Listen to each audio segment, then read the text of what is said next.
저는 지난 주일은 일본 동경에 있는 중앙영광교회, 저희 교회와 형제교회이죠. 그 교회 20주년 창립 20주년 예배에 참석하고 왔습니다. 창립 20주년 기념 예배 때 예배당이 꽉 찼어요. 정말 빈자리 하나 없이 목사님들은 강단 위에 올라오셔야 될 만큼 정말 예배당이 꽉 찼었습니다. 그때 하나님께 순간적으로 하나님, 이 예배당에 이렇게 가득 찬 것은 어떤 의미인가요? 라는 질문을 하나님께 드렸었습니다. 하나님이 저에게 대답하시기를 이것이 내가 너에게 주신 은혜다, 이런 말씀을 주시는 것 같았습니다. 20년 동안 일본에서 교회를 개척하고 또 지금까지 오는 동안에 정말 얼마나 많은 어려움이 있었을까. 예배를 드리면서 눈물 닦는 성도들이 꽤 많았습니다. 은혜도 감격했지만 어려움도 있었다는 뜻이죠. 그러나 하나님은 말씀하시고 싶어 하셨어요. 그것은 우리가 겪는 크고 작은 어려움들이 많지만 언제나 하나님의 은혜는 비교할 수 없이 크다는 겁니다. 하나님의 은혜는 언제나 비교할 수 없이 그렇게 충만했다는 겁니다. 어느 정도로 충만했는데요? 그러니까 둘러보라는 겁니다. 둘러보니까 예배당이 꽉 찼어요. 하나님의 은혜는 이처럼 언제나 풍성하고 가득했었다는 것을 주님이 말씀해 주시는 것 같았습니다. 저는 오늘 이 시간에 여러분들에게도 하나님은 똑같이 말씀하시는 것을 느낍니다. 여러분, 지난 한 해가 쉽지 않은 한 해였고 국가적으로도 굉장히 어려운 한 해였습니다. 그러나 하나님의 은혜는 우리가 상상하기 어려울 만큼 풍성하고 넘치는 은혜였다는 사실을 믿으시기를 축복합니다. 잘 믿어지지 않으십니까? 하나님께서 오늘 설교 본문 성경 말씀을 통해서 똑같은 말씀을 우리에게 해주고 계십니다. 항상 기뻐하라, 쉬지 말고 기도하라, 범사에 감사하라, 이것이 너를 향하신 하나님의 뜻이니라. 자, 여러분, 잘 믿어지지 않는 말씀입니다. 어떻게 항상 감사하고 살 수 있죠? 모든 것이 어떻게 다 감사할 수 있는 거죠? 저는 어려서부터 이 말씀을 다 듣고 자랐지만 마음이 믿어지지 않았어요. 실제로 어떻게 감사하고 모든 게 다 감사할 수 있죠. 그런데 지난 주간 하나님께서 저에게 제가 어느 순간에 그것을 믿고 있다는 것을 알게 해주셨습니다. 추수감사절을 앞두고 하나님께 기도했습니다. 하나님, 저는 어떤 감사 조건이 있는 겁니까? 여러분이 영상에 보신 것처럼 하나님, 저에게는 올 한 해 어떤 감사의 조건이 있는 겁니까? 라고 하나님께 구했을 때 제 마음속에서부터 정말 거짓 없이 모든 것이 다 감사하지 라는 생각이 제 속에 있었어요. 저는 범사에 감사하라, 모든 것에 감사하라 라는 말씀을 사실 참 이해하기 어렵다고 생각했습니다. 그런데 어느 순간에 제가 마음으로 그렇게 고백하고 있는 겁니다. 모든 것이 감사하다. 제가 24시간 예수님을 바라보려고 하면서 제 안에 일어난 정말 놀라운 변화입니다. 모든 것이 다 감사하다. 우리는 예수님을 믿게 될 때 존재의 변화가 일어납니다. 나는 죽고 예수로 산다 그러죠. 우리 삶이 바뀌는 이유는 존재가 바뀌었기 때문입니다. 그전에는 모든 것이 감사하다는 게 이해가 잘 되질 않았습니다. 감사는 항상 조건적으로 생각했습니다. 올해 돈을 꽤 많이 벌었기 때문에 감사하다든지, 올해 집을 하나 샀기 때문에 감사하다든지, 올해 자녀들이 좋은 대학에 가서 감사하다든지, 올해 몸이 많이 건강해져서 감사하다든지, 우리는 흔히 감사를 그렇게 생각하잖아요. 그런데 예수님을 믿게 되면 조건이 이제는 없어집니다. 그냥 모든 일이 감사, 어려운 것도 감사. 참 놀라운 일이죠. 이유는요, 너무 큰 것을 얻었기 때문입니다. 저는 예수님을 바라보는 눈이 뜨이면서 제 모든 것이 다 감사해졌어요. 예수님이 정말 제 마음에 계시다는 것을 알고, 그리고 그 예수님을 점점 알아가기 시작하면서 저에게 일어나는 모든 일들, 심지어 힘들고 어려웠던 것조차도 다 감사하게 느껴졌습니다. 어떤 사람이 죽을 병에 걸렸습니다. 병원에서도 별로 살 가능성이 없다고 한 사람이에요. 그런데 수술을 하고 극적으로 이분이 다시 생명을 얻었습니다. 자, 그분이 퇴원할 때 어떤 느낌일까요? 정말 모든 것이 감사합니다. 하늘을 바라보아도 감사하고, 지나가는 길에 나무를 보아도 감사하고, 바람이 흔들리는 풀을 보아도 감사하고, 어떤 사람과 부딪혔는데 그것도 감사하고. 어떻게 이렇게 바뀌죠? 너무 큰 것을 얻은 거예요. 죽을 줄 알았는데 자기가 다시 살아났습니다. 이 엄청난 일이 자기에게 일어났습니다. 그러고 나니까 다 감사해요. 사실 따지고 보면 힘들고 어려운 일이 한두 가지였겠습니까? 수술도 해야죠. 재정적으로도 많이 손해를 봤겠죠. 여러 가지 힘들고 어려운 일들이 다 있었습니다. 앞으로도 그랬죠. 그런데 죽을 줄 알았는데 다시 살아났다는 거 하나만 가지고 나머지는 그냥 다 감사한 거지. 우리가 예수님을 믿을 때 꼭 이런 일이 일어난다니까요. 평생 열등감에 사로잡혔어요. 나는 못났다고 생각했어요. 그런데 예수 그리스도 안에서 나는 하나님의 형상을 가진 존재라는 걸 알게 됐습니다. 하나님의 형상대로 지음받은 자예요. 하나님의 창조물입니다. 그걸 깨닫는 순간에 갑자기 속에서부터 감사가 터져 나옵니다. 죄책감 속에, 무거운 죄책감 속에 살았어요. 그런데 예수 그리스도의 십자가로 모든 죄가 사함을 받았습니다. 깨끗함을 받았습니다. 이 놀라운 복음을 알게 되는 순간에 정말 모든 게 감사합니다. 평생 자아 중심으로 살았습니다. 죄의 종로를 타고 살았습니다.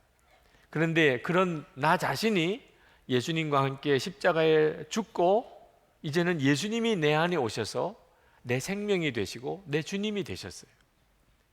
이것이 믿어지는 순간, 그리고 그 주님을 바라보는 눈이 뜨이는 순간에 모든 것이 다 감사한 겁니다. 이것이 바로 성도인 것입니다. 예수를 믿는 사람은 모든 것이 감사합니다. 여러분들에게 그 놀라운 일이 벌어졌습니까? 여러분 손양원 목사님 아시죠? 그 손양원 목사님의 일대기가 이번에 영화로 개봉이 됩니다. 목요일인가 개봉이 됩니다. 우리 교우들은 꼭 다 보시기 바랍니다. 의무로 다 보시기 바랍니다. 인증샷을 꼭 저에게 보내주시기 바랍니다. 근데 혼자 가지 마시고 정말 전도하고 싶은 사람 이번에 꼭 모시고 가세요.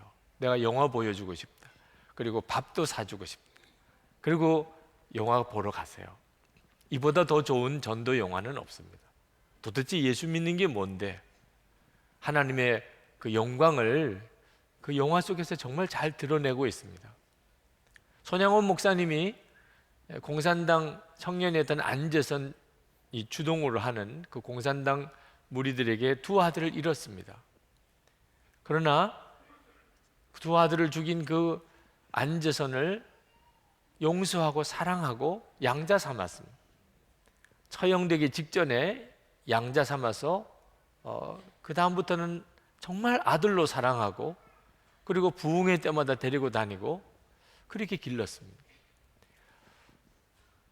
근데 더 놀라운 것은 그 두 아들이 장례 치를 때, 두 아들 장례를 치를 때 하나님께 9가지 감사를 올려드린 것은 유명한 사건입니다.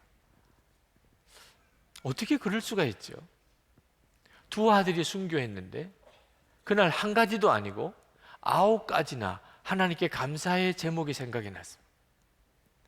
존재가 바뀌었기 때문입니다. 예수 그리스도 안에서 완전히 사람이 바뀌어버린 겁니다. 감사의 사람으로. 감사의 사람은 무엇이 이루어졌기 때문에 감사, 무엇이 주어졌기 때문에 감사하는 게 아니라는 뜻입니다. 그는 모든 게 감사한 거예요. 손양원 목사님이 그 증인입니다. 매튜 헨리 목사님이 한 번은 길을 가다가 강도를 만나서 죽도록 맞고 기절을 했습니다. 가지고 있는 거 다 뺏기고.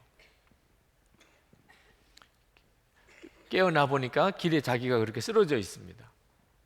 피투성이가 된 채 집으로 들어갔으니 가족이 얼마나 놀랐겠습니까? 그런데 가족에게 일절 아무 말 하지 않고 서재로 바로 들어가서 거기서 무릎을 꿇고 하나님께 기도했습니다. 그리고는 하나님 감사한다고 고백했습니다. 감사합니다.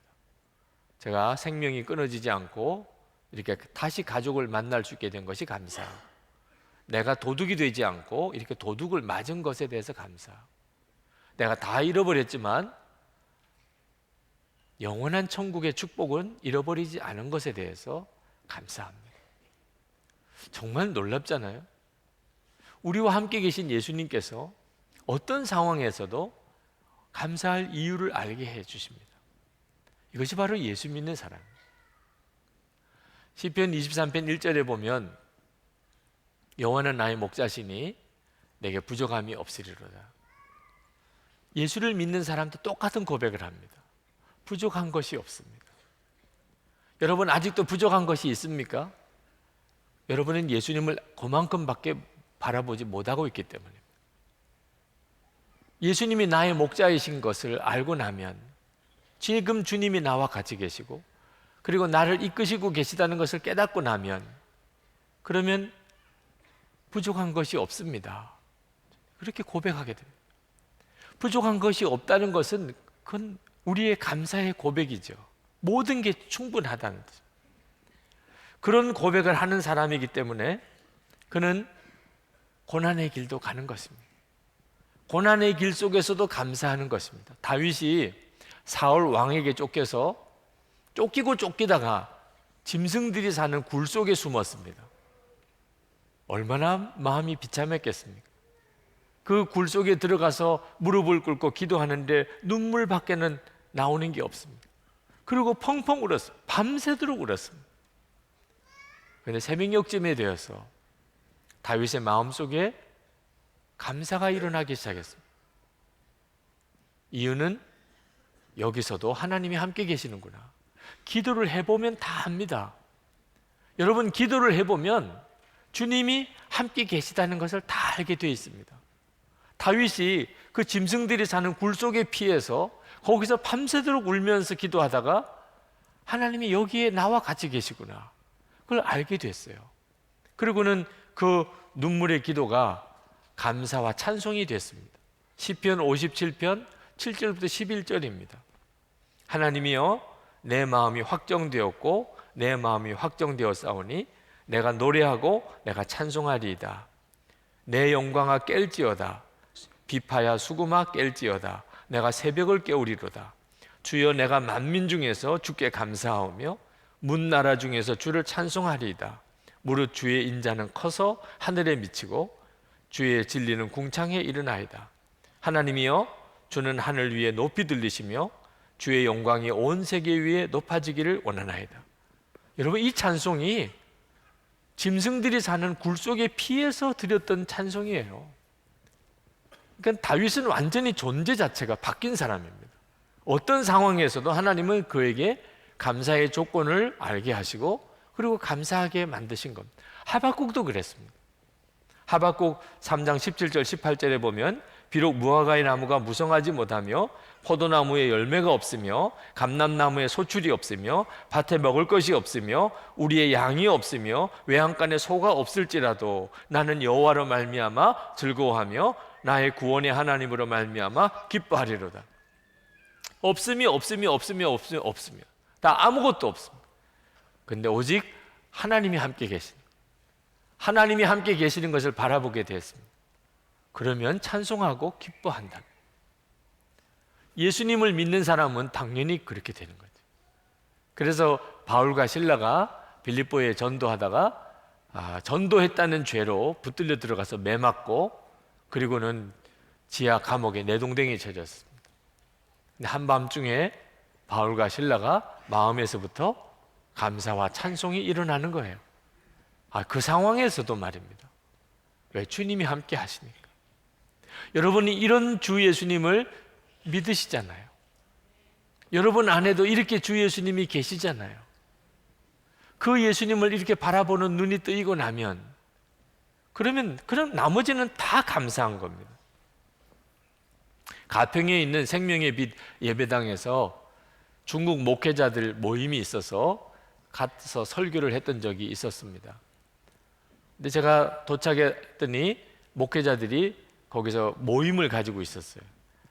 제가 중간에 들어가서 뭘 하나 하고 들어보니까 간증을 하고 계셨습니다. 중국이 개방 정책을 펴기 시작하면서 1980년대죠. 그때 옥중에 가둬놓았던 목사님들을 풀어주었습니다. 그 목사님들이 중국 북경에서 전도를 하고 교회를 개척을 했는데 그때 중국 최고 학부를 나온 엘리트들이 거기서 예수를 믿고 한 100여 명이 신앙생활을 시작을 했습니다. 그들이 이제 30년 세월이 지나서 중국 전역에 흩어져서 목회자로 사역자로 그렇게 살다가 이번에 한국에서 모임을 가지게 된 겁니다. 거기서 지난 30년 동안 이야기를 돌아가면서 하는 거예요. 교회를 세우고 그러면서 핍박당하고 고난당하고 굶기도 하고 감옥에도 가고 그랬던 이야기를 눈물로 고백을 하는 겁니다. 저는 그 모임에 참석해서 얼마나 감동을 받았는지 모릅니다. 그들은 고난을 이야기하면서 감사하고 있었어요. 왜? 성경에 예수님께서 그렇게 고난당하는 자가 복이 있을 거라고 하셨는데 자기들이 그대로 그 경험을 했다는 겁니다. 그처럼 거룩하고 그처럼 은혜롭고 그처럼 감동이 있는 모임을 우리 한국 목사님들하고 모일 때 경험 못 해봤어요. 무슨 차이일까? 고난의 차이였어요. 저는 고난이 이렇게 복이 되는 것이구나. 고난이 이렇게 은혜로운 것이구나. 그날 눈이 열리는 것 같았어요. 우리 한국 목사님들도 어려움 많습니다. 아마 어려움 당한 이야기 하라 그러면 밤을 새고도 하실 거예요. 그러나 고난의 수준의 차이가 있더라. 북한에 있는 성도들, 중국에 고난당하는 성도들, 우리 한국에 있는 성도들, 또 초대교회 성도들, 고난의 차이가 있습니다. 여러분들 중에도 어려움 없는 사람 누가 있어요? 그러나 하나님 앞에 섰을 때 여러분의 그 당했던 그 고난은 어디쯤 서게 되는 걸까요? 고난의 수준의 차이가 있더라. 그때 알았어요. 고난은 축복이라는 걸. 우리가 하나님 앞에 섰을 때 이 세상에서 편안하게 살던 것, 세상에서 살 때는 그게 복인 줄 알았죠. 하나님 앞에 섰을 때는 부끄러운 것입니다. 이 세상 사는 동안에 내가 주님 때문에 당했던 고난이 있다면 그건 너무나 감사할 것입니다. 고난당하는 교회에서는 감사주일이 감동 그 자체입니다. 고난당하는 교회인데 감사주일이 감동이에요. 고난당하는 교회에서는 감사주일 설교하는 게 쉬워요. 편안한 교회에서는 감사주일이 무덤덤합니다. 편안한 교회에서는 감사주일 설교하는 게 어려워요. 왜 그렇죠? 주님과의 친밀함의 차이입니다. 고난 중에 있는 교회, 고난 중에 있는 성도는 주님과 너무나 친밀해요. 편안한 교회는 이상할 정도로 편안한데도 주님과 친밀함이 덜해요. 이 눈이 어떻게 열리지요? 예수님 때문입니다. 우리 안에 계시는 예수님을 바라보는 눈이 열리면 그러면 고난이 축복이에요. 저는 이번 추수감사주일을 설교를 준비하면서 그 어느 해보다도 설교 준비하는 제가 은혜를 받았어요. 감사의 비밀을 너무나 놀랍게 깨닫게 해주셨어요. 범사감사, 그게 핵심이 주 예수 그리스도의 생명이라는 걸 깨닫게 됐어요. 그래서 설교 준비하면서 감격하고 그렇습니다. 정말 그렇습니다. 그리고 이 설교를 하는 게 얼마나 기쁜지, 이번 주일에 이 설교를 해야 되는 게 얼마나 기쁜지 몰랐어요. 근데 어제 토요일에 갑자기 제 마음에 두려움이 왔습니다. 이 설교를 하는 게 두려운 거예요. 왜냐하면 이 설교를 듣고 마음이 힘들 사람이 있다고 깨달아졌기 때문에. 말씀은 검과 같아서, 검이라는 것은 잘라 쪼개는 거죠. 쪼개는 거죠. 이 말씀이 성도들을 갈라놓을 거라는, 범사감사가 이해가 되고 누려지는 사람이 있습니다. 예수님 때문에 모든 것이 감사한 그런 성도들이 있어요. 그 성도들은 아마 오늘 말씀을 들을 때 가슴이 뛸 겁니다. 같은 성령님의 역사니까. 맞습니다, 주님. 맞습니다. 아멘입니다. 그러나 범사감사가 이해가 안 되는 사람이 있단 말입니다. 예수님 그분 때문에 고난도 기쁘고 감사하다, 이해가 안 되는 사람이 있을 거예요. 그분들에게 있어서는 이 설교가 고통스러운 것이 될 수 있습니다. 토마스 머튼이 이런 이야기를 했습니다. 감사와 배은망덕 사이에 중립적인 입장은 없다. 감사하지 않는 이들은 곧 모든 것을 불평하기 시작하고 그는 배은망덕한 사람이다. 여러분, 감사하는 것과 배은망덕 사이에 두 길밖에 없습니다. 오늘 이 말씀이 여러분들을 갈라놓는 거예요. 어떤 사람은 오른쪽으로, 어떤 사람은 왼쪽으로. 여러분은 정말 거듭난 사람입니까? 그것은 여러분들이 목사냐, 장로냐, 권사냐, 집사냐를 묻는 게 아닙니다. 여러분 안에 항상 기뻐하고 원수도 사랑하고 범사에 감사하는 것이 있느냐 하는 것입니다. 여러분은 정말 거듭난 사람입니까? 여러분 중에는 자신 있게 대답하지 못하는 분들이 있으실 겁니다. 오늘 이 자리에 계신 분 중에 나는 아직도 모든 것이 감사하다고 말할 수가 없습니다, 나는 아직 그런 믿음이 아닙니다 라고 말씀하시는 분들이 있으실 거예요. 그래서 설교를 여기서 끝낼 수가 없었습니다. 원래는 여기서 끝날 설교였어요. 여러분, 감사가 안 되는 사람 한번 확인해 봐야 됩니다. 여러분 마음속에 겨자씨 같은 감사도 없습니까? 여러분이 진짜 예수를 믿은 사람이라면, 정말 구원받은 사람이라면 반드시 여러분 안에 어떤 형편과 처지에 대해서도 겨자씨 같은 감사의 역사가 있게 되어 있습니다. 그것이 바로 예수님의 역사인 것입니다. 예수님은 그렇게 하십니다. 예수님을 주님으로 영접한 사람은 존재가 감사의 사람으로 바뀝니다. 빌립보서 2장 13절 말씀에 우리 안에서 행하시는 일은 하나님이시니 당신의 기쁘신 뜻을 위하여 너희로 소원을 두고 행하게 하신다고 그랬습니다.